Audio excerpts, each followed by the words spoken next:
మేము సైలెంట్ గా మా ఇళ్లలో మేము ఉందామో అన్నా నెలకు ఒకసారో వారానికి ఒకసారో విమానంలో వచ్చేసి ఒక గంట అతనికి ఇష్టమైనటువంటి అతనికి అనుకూలంగా మాత్రమే క్వశ్చన్లు అడిగేటువంటి నలుగురు రిపోర్టర్లు ఎవరినో దగ్గర పెట్టుకొని స్క్రిప్ట్ రాసిచ్చినటువంటి క్వశ్చన్లు మాత్రం అడిగించుకొని ఆ క్వశ్చన్లకి ఎవరో సలహాదారు రాసిచ్చినటువంటి స్క్రిప్ట్ ని విమానంలో బట్టి పడతా వస్తాడనుకుంటాను. ఆ బట్టి పట్టిన స్క్రిప్టే చదివేసి అంతకు మించి ఇంకొక క్వశ్చన్ అడిగినా సరే టైం చూసుకుని మందులు వేసుకోవడానికి టైం అవుతుంది అన్నట్టుగా టైం అయిపోతుంది, టాపిక్ డైవర్ట్ అయిపోద్ది అని చెప్పేసి అడిగినటువంటి ఎక్స్ట్రా క్వశ్చన్ ఈజీగా స్కిప్ చేసి వెళ్ళిపోతూ గెస్ట్ లెక్చరర్ కింద గెస్ట్ పొలిటీషియన్ గా ఏపీకి వస్తూ అప్పుడప్పుడు వచ్చి మాట్లాడతాడు.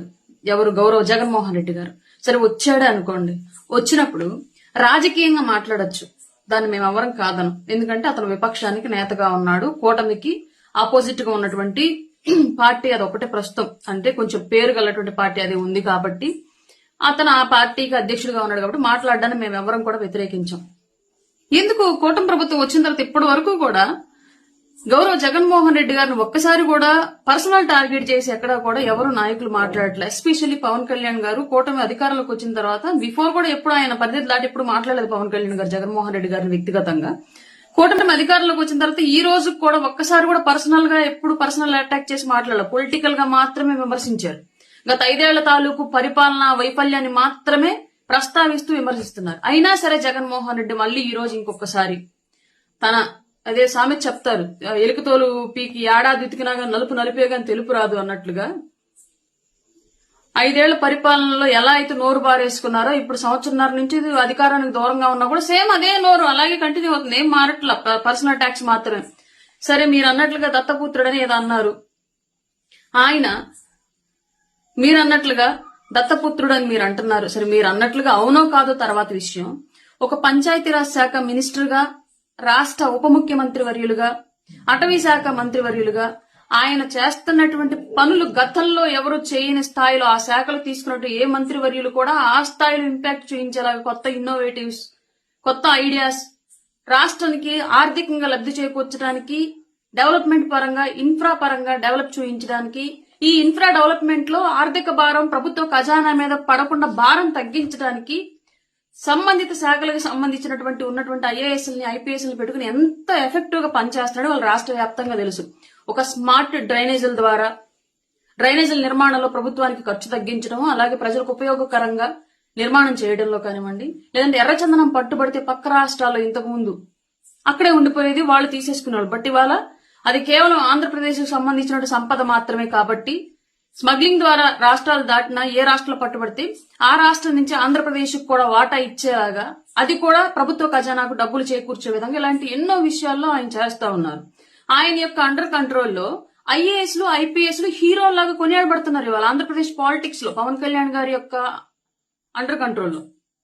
బట్ నీ కంట్రోల్లో, జగన్మోహన్ రెడ్డి గారి కంట్రోల్లో ఐఏఎస్లు ఐపీఎస్లు చేసిన పనేంటి? ముద్దాయిలయ్యారు, నేరస్తులయ్యారు. ముంబై నుంచి అమ్మాయిలను తీసుకొచ్చి గెస్ట్ హౌస్ లో పెట్టేసి వీడియోలు పెట్టండి, నాకు లక్షల కోట్లు వేరే వాళ్ళు డబ్బులు ఇస్తారు వాళ్ళని అరెస్ట్ చేసి తీసుకొస్తే, దాచిపెట్టి హెరాస్ చేస్తే, పెట్టిన కేసులు వాపసు తీపిస్తే అని చెప్పేసి పాపం ఐపీఎస్లను అనవసరంగా బలి చేశాడు, ఐఏఎస్లను అనవసరంగా బలి చేశాడు. వాళ్ళందరూ కోర్టుల చుట్టూ తిరుగుతున్నారు ఉద్యోగాల నుంచి బయట పెట్టబడి. ఇవి నీ పాలన, ఇది నీ నువ్వన్నట్లుగా ఆయన దత్తపుత్రుడైతే ఆయన స్థాయిలో, ఆయన అండర్ కంట్రోల్లో వ్యవస్థలో ఉన్నటువంటి ఆఫీసర్స్ ఆ స్థాయిలో కొనియాడబడుతుంటే, ఉత్తపుత్రుడు చెత్తపుత్రుడైనటువంటి నీ పరిపాలనలో ఐఏఎస్లు ఐపీఎస్లు పట్టినటువంటి దౌర్భాగ్య పరిస్థితి అది. నువ్వెందుకు వచ్చి మాట్లాడినప్పుడు, మీరెందుకు వచ్చి మాట్లాడినప్పుడు క్లియర్ గా రాష్ట్రంలో ఉన్నటువంటి జరుగుతున్నటువంటి లోపాలను మాట్లాడండి. ఒకవేళ ఉంటాయి, 100% ఎవరు 100% సక్సెస్ఫుల్ పరిపాలన ఎవరు చేయలేరు. ఆ లోపాలను రాజకీయంగా విమర్శించండి, తప్పులేదు. కానీ వచ్చి ప్రతిసారి పర్సనల్ గా ఎందుకు మాట్లాడేసి వెళ్ళిపోతారో మాకు ఇప్పుడు కూడా అర్థం కాని విషయం. సరే వచ్చారు, ఇంకొక విషయం మాట్లాడదాం ఇక్కడ క్లియర్ గా. తుఫాను కేంద్రంలో కూర్చొని ఆర్టీజీఎస్ కేంద్రంలో కూర్చొని ఏదో తుఫాను వీళ్ళే డైవర్ట్ చేసినట్టు, వీళ్ళే ఆపేస్తున్నట్టు అని చెప్పేసి మాట్లాడి నీకు అసూయ, ద్వేషమా? ఆ స్థాయిలో నేను పని చేయలేకపోయానని చెప్పేసి నీ చేతగానితనాన్ని నువ్వు ఒప్పుకోలేక ఇతరుల మీద విషయం కక్కుతున్నావా? గౌరవ ముఖ్యమంత్రి గారు చంద్రబాబు నాయుడు గారి మీద, ఉప ముఖ్యమంత్రి పవన్ కళ్యాణ్ గారి మీద, ఐటీ శాఖ విద్యాశాఖ మినిస్టర్ గా ఉన్నటువంటి లోకేష్ గారి మీద అంత విషయం ఎందుకు అక్కడం మీరు? గౌరవ జగన్మోహన్ రెడ్డి గారు మీకు చేతగాలేదు, మీకు చేతగాలేదు కాబట్టి ప్రజలు ఐడెంటిఫై చేసి మిమ్మల్ని ఎప్పుడో పక్కన పెట్టేశారు. చాటైన నాయకులకు పట్టం కట్టారు. వాళ్ళు పని చేసుకుంటూ వెళ్తున్నారు. తుఫాను తిప్పడానికి కాదు, ఆర్టీజీఎస్ కేంద్రాల్లో కూర్చునేది ఆపడానికి కాదు. తుఫాను తాలూకు ప్రభావం వల్ల తీవ్రమైనటువంటి ప్రాణ నష్టం, ఆస్తి నష్టం జరగకుండా ముందస్తు చర్యలు చేపట్టి ఆ ప్రాణ నష్టాన్ని, ఆస్తి నష్టాన్ని ఆపడానికి చేస్తారు. ఆర్టీజీఎస్ కేంద్రంలో కూర్చొని తుఫాను యొక్క ప్రభావం ఎలా ఉంది, ఎటువైపు తీరం దాటుతోంది, ఎటువైపు మరలుతుంది, ఇవన్నీ గ్రహిస్తా ఉంటే దాన్ని బట్టి ఎక్కడ మనం ముందస్తు చర్యలు చేపట్టాలి, జనాలను అక్కడి నుంచి తరలించాలి, ఇలాంటి అన్ని విషయాల్లో కూడా ప్రభుత్వం చిత్తశుద్ధ పనిచేయడానికి, యంత్రాంగాన్ని పరిగెత్తించి పనిచేయడానికి అవకాశం ఉండేది కాబట్టి అక్కడ కూర్చుంటారు.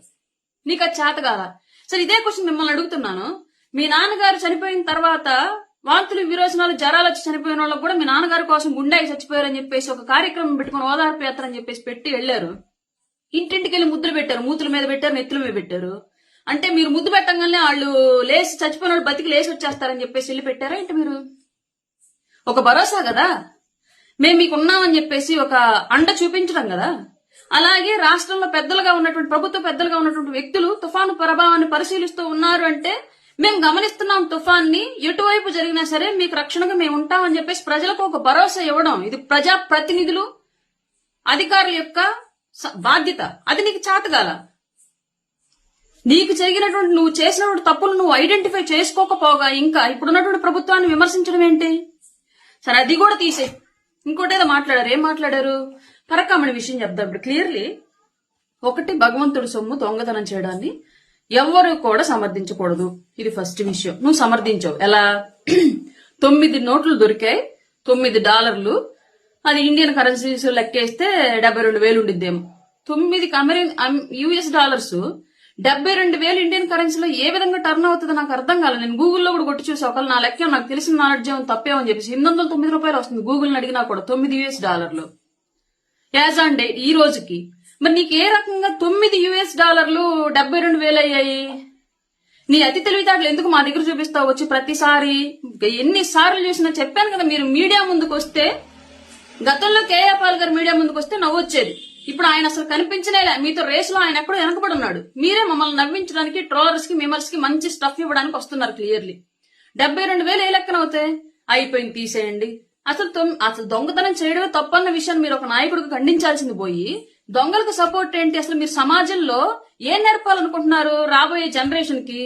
మొన్న ఎవరో బెట్టింగ్ లో చనిపోయి, సూసైడ్ చేసుకొని చనిపోతే ఆ విగ్రహం ఆవిష్కరణకు వచ్చి అక్కడ ఇద్దరు తొక్కిచ్చేసి చంపేసి వెళ్ళిపోయారు ఆ పల్నాడు పర్యటనకి. వాళ్ళకి సపోర్ట్, బెట్టింగ్ లాడి చనిపోయిన వ్యక్తికి సపోర్టు.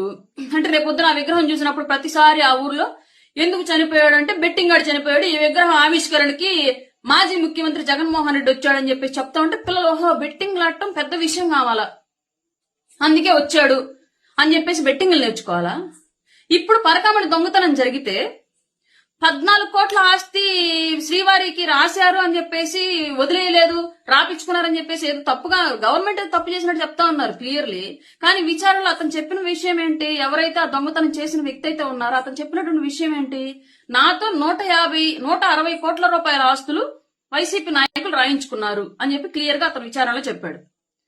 160 కోట్లలో 14 కోట్ల రూపాయలు తిరుపతి దేవస్థానానికి ఇచ్చి మిగతా 44 కోట్ల రూపాయలు మీ జోబుల్లో వేసుకొని శ్రీవారి హుండీకి 14 కోట్లు, 144 కోట్లు వైసీపీ హుండీకి వెళ్లిపోయి ఇప్పుడు దొంగలను సపోర్ట్ చేస్తున్నారు. అంటే ఇప్పుడు మీరు దొంగలను సపోర్ట్ చేస్తున్నారు, బెట్టింగ్లను సపోర్ట్ చేస్తున్నారు. బాబాయ్ హత్య కేసులో అరెస్ట్ చేయడానికి వచ్చినటువంటి సిఐడిని వెనక్కి పంపడం ద్వారా నేరస్తులను కాపాడుతూ హత్యలు చేసే వాళ్ళని సపోర్ట్ చేస్తున్నారు. అనంతబాబు లాంటి వ్యక్తిని వెంటేసుకొని తిరగడం ద్వారా హత్యలు చేసే వాళ్ళని సపోర్ట్ చేస్తున్నారు. దళితులను చంపే వాళ్ళని సపోర్ట్ చేస్తున్నారు. స్మగ్లింగ్ చేసే వాళ్ళని సపోర్ట్ చేస్తున్నారు. గంజాయి పండించే వాళ్ళని సపోర్ట్ చేస్తున్నారు. అసలు మీరు సమాజానికి ఏం నేర్పాలనుకుంటున్నారు ఒక రాజకీయ నాయకుడుగా? అంటే ఆంధ్రప్రదేశ్ లో మీ వైసీపీ పార్టీని అనుకూలించేటువంటి తల్లిదండ్రులందరూ చిన్నప్పటి నుంచి పిల్లల్ని ఏది మంచి ఏది చెడు అని చెప్పేసి రాముడు మంచి బాలుడు అని ఇట్లా చెప్పుకుంటూ పెంచినటువంటి పిల్లల్ని మీ జెండా పట్టించి దొంగతనం రైటు, హత్యల రైటు, బెట్టింగ్ల రైటు, స్మగ్లింగ్ రైటు, గంజాయి రైట్ అని చెప్పాలా? ఇదే మీరు సమాజానికి ఇవ్వాలనుకుంటున్నటువంటి సంకేతాలు? ఇట్లాంటి బుద్ధులు మీ దగ్గర పెట్టుకుని మీరు రాజకీయాల్లోకి వచ్చి రాష్ట్రాన్ని నాశనం చేద్దామని చెప్పేసి కంకణం కట్టుకున్నారా? ప్రజలు గ్రహించి మిమ్మల్ని పక్కన పెట్టారు కాబట్టి ఇప్పటికే ఆ అక్కసు పోలేక ఈ రోజు కూడా కూటమి ప్రభుత్వం మీద పవన్ కళ్యాణ్ గారి మీద విషం కక్కుతున్నారా? ఈ రోజు ఆయన క్లియర్లీ చిత్తూరు జిల్లా వేదికగా డీడీఓ కేంద్ర కార్యాలయాల్ని రాష్ట్ర వ్యాప్తంగా విర్చువల్ ఓపెనింగ్స్ ద్వారా ఓపెన్ చేశారు. తద్వారా డివిజన్ స్థాయిలో కూడా పంచాయతీరాజ్ కానివ్వండి, రూరల్ డెవలప్మెంట్ కానివ్వండి, వీటన్నింటిలో ప్రజలకి సౌలభ్యం ఏర్పడుతుంది. ప్రతిదానికి జిల్లా కలెక్టర్ ఆఫీసుకు పరిగెత్తాల్సిన అవసరం లేకుండా ప్రజలకు అందుబాటులోకి పరిపాలన వెళ్ళింది, అభివృద్ధి వెళ్ళింది, వాళ్ళ సమస్యలకు పరిష్కారం వెళ్ళింది. ఐఏఎస్లు, ఐపీఎస్లు చదవాలి అని వాళ్ళ కోసం ప్రిపేర్ అవుతున్నటువంటి గ్రూప్ 1 ఎవరైతే ఉన్నారో వాళ్ళందరికీ కూడా ఈ రోజు ఇంకొక హైయర్ పోస్టింగ్ దక్కింది ప్రతి చోట డివిజనల్ స్థాయిలో. ఇదంతా భవిష్యత్ తరాలకు ఉపయోగపడే అంశం. ఇవి పవన్ కళ్యాణ్ గారి పరిపాలన ఆయన చేసి చూపిస్తున్నవి రాష్ట్రంలో. నీ పరిపాలన ఏంటి? ఐఏఎస్లు, ఐపీఎస్ని స్కామ్లు ఇరికించి ఆడపిల్లలను తీసుకొచ్చి గెస్ట్ హౌస్ లో పెట్టించేసి వీడియోలు పెట్టండి, ఫోటోలు పెట్టండి అంటవా? ఇదా నీ పరిపాలన? ఇట్లాంటి దౌర్భాగ్య పాలన చేసింది కాక ఇంకా మళ్ళీ పవన్ కళ్యాణ్ గారిని క్వశ్చన్ చేయడం, పర్సనల్ గా అటాక్ చేయడం. ఇంత చేసి నువ్వు తెలివిగా ఎవరైతే దొంగతనం చేశారో దొంగతనం చేసినట్టు వ్యక్తిని వెనకేసుకొని వచ్చి అదొక మంచి పనిలాగా దాన్ని ప్రభుత్వం ఏదో తప్పుగా అరెస్ట్ చేసింది అన్నట్లుగా చెప్పినటువంటి నువ్వు ఆ రోజు ఫిర్యాదు చేసినటువంటి సతీష్ కుమార్ ఎవరైతే ఉన్నారో అతను హత్య జరిగింది ఆ విషయం గురించి మాట్లాడావా? లేదంటే నీకు బాధ్యత లేదా? మొన్నటి వరకు మీ పార్టీకి సంబంధించిన అధికార ప్రతినిధులు, నాయకులేమో కూటమి ప్రెజర్ చేసి చంపేసింది, అతను ఆత్మహత్య చేసుకున్నాడు, ఒత్తిడి చేశారని చెప్పేసి మాట్లాడతారు. నువ్వు ఇవాళ వచ్చి దొంగకు సపోర్ట్ చేస్తున్నావు తప్ప ఒక నిజాయితీ పడిన ఆఫీసర్ హత్య జరిగింది దాని గురించి నువ్వు మాట్లాడలా. ఎందుకంటే చేసింది ఎవరు నీకు తెలిసే ఉండొచ్చు. వీటన్నింటి గురించి మాట్లాడవు. నీకు కావాల్సింది ఏంటి? కన్వీనియంట్ గా కూటమి మీద బురద జల్లేసి వెళ్ళాలి అంతే. నీకు కావాల్సినట్టు కన్వీనియంట్ గా మాట్లాడేసి ప్రెస్ మీట్ పెట్టి నీకు కన్వీనియంట్ గా ఉండేటువంటి 4 రిపోర్టర్లను కూర్చోబెట్టుకొని ఇంకెవరన్నా మళ్ళీ ఇచ్చినటువంటి క్వశ్చన్ పేపర్ కాకుండా ఎక్స్ట్రా క్వశ్చన్ అడిగితే స్కిప్ చేసేసి కేవలం కూటమి మీద బురద జల్లటమే నీ పని. నెయ్యి కల్తీ గురించి మాట్లాడావు. సిట్ వేయాలని అడిగింది మీరే, సిట్ వేశారు. సిట్ క్లియర్ గా రిపోర్ట్ ఇచ్చింది. అసలు బోలేబాబా డైరీ అనేటువంటి ఒక డైరీ పాలే కొనలేదు, అయినా నెయ్యి సప్లై చేసింది.